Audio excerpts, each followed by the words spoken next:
Congratulations on your new purchase. I'm so excited to be part of this journey with you. Now that you're under contract, we are legally required to send you a specific document called a loan estimate within 3 days of being in contract. You'll be getting this shortly. This is the first disclosure you will receive, with the final disclosure being the closing disclosure. You might receive additional disclosures between these two called a change in circumstance disclosure or an updated loan estimate for events that occur, such as you electing to change the down payment or sales price. Okay, so let's get into this disclosure. You might want to rewatch this video when you have the disclosure in front of you so you can follow along. Essentially, the loan estimate is 3 pages and it details the terms and costs of your loan. The goal of this document is to give you a good faith estimate on how much this loan is going to cost. It is just an estimate. You are not binding yourself to anything by signing this, but it does signify an intent to proceed. Please look at it as a map of the details, but still just an estimate, and that this is because there are still unknowns at this point. For instance, we need to obtain accurate fees from title. Getting into the document, we'll turn to page 1. On the top left, you will see basic information: your name, property address, and the purchase price that is agreed to in the purchase contract. Just make sure that this is all correct. On the top right, you will see specifics on the loan term. For instance, 30 years fixed, conventional loan, FHA, VA, or USDA loan. This section will also tell you whether the rate is locked. If your rate is locked, that means that you will receive the pricing at the time it was locked. We can always change the rate and still get the pricing from that day. If your rate is not locked, then that means we are floating and the rate can change. Right beneath that, you will see the loan amount, which is the purchase price minus the down payment or the money you're putting down based upon the purchase contract. If this is something you want to change, then please contact me to discuss. If you have an FHA or a VA loan, then this loan amount will also include the upfront mortgage insurance or the funding fee, unless otherwise exempt. In the same section, you will see the interest rate and the monthly principal and interest only. This does not include mortgage insurance, property taxes, or insurance. For that number, you would scroll to the projected payment section and it will break down the principal and interest, mortgage insurance, and estimated escrow, property taxes, and homeowners insurance, for instance. Right beneath that will be the total estimated monthly payment. At the bottom of the page, you're going to see a section entitled Closing Costs at Closing. This has 2 sections. The first section is going to be the total estimated closing costs, and that will be detailed in the next page.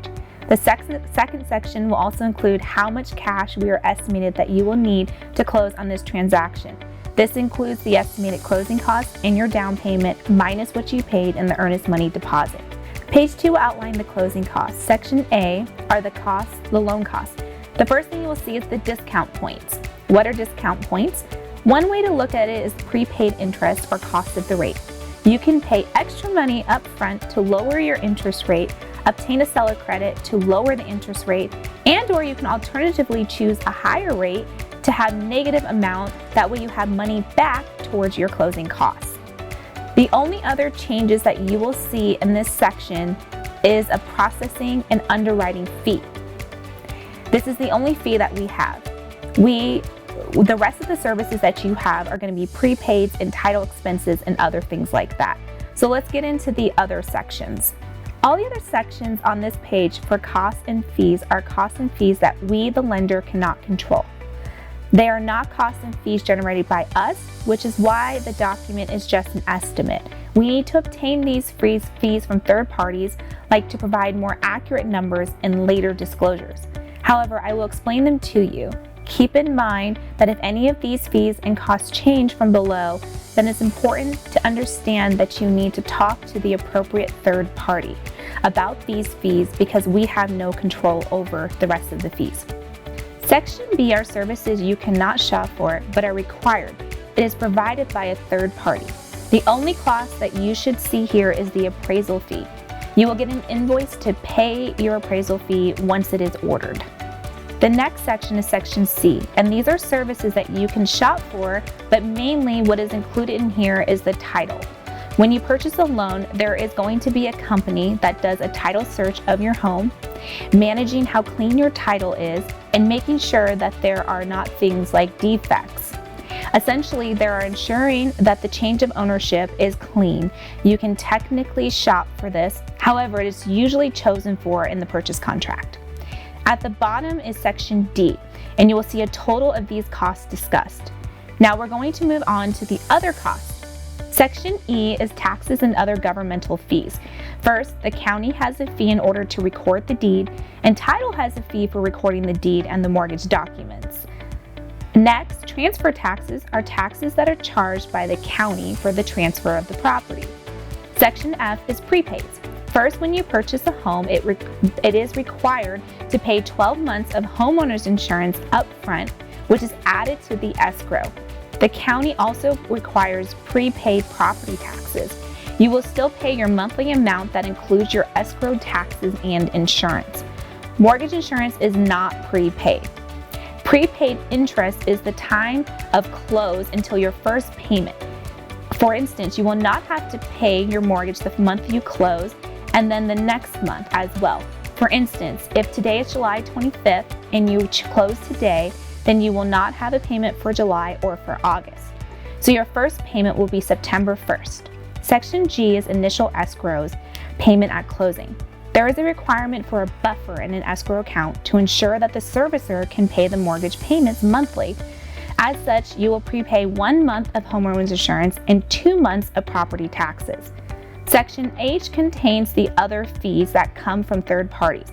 For instance, if there is an HOA, then you will see all the fees that are required to be paid at closing by the HOA. Finally, the bottom you will see a calculation of the fees, down payment requested, and any seller credits if known now with a total estimated cash to close. This will change as we get information, like an addendum with additional seller credits. Finally, on page 3, this is just telling us some additional information. For instance, it will have my information as your lender. The most important item on this page is that you will see a comparison chart, and that will tell you a snapshot of how much you are paying on the principal and the interest over the course of the loan. The first number is how much you will pay to all items in 5 years and how much you will pay to just principal in 5 years. If you want to learn how to pay more to principal, give me a call and we can talk about some strategies to employ when paying your monthly payments after we close. Next, the APR is taken into account the interest rate along with the other costs of the loan. For instance, how much appraisal was, the fees and costs that come from title. It takes into account what that total amount is expressed as a rate. The APR is an all-right metric, but if it assumes that you'll be paying the loan over 30 years rather than refinancing for a lower rate sooner or selling sooner. Finally, the next column will tell you the total amount paid to interest over the course of 30 years. All right, that is it for the loan estimate, everyone. Thank you for listening, and please tell me if you have any questions. We do need you to sign the loan estimate in order to send your loan to processing. Thank you, and please feel free to contact me. My contact information will follow.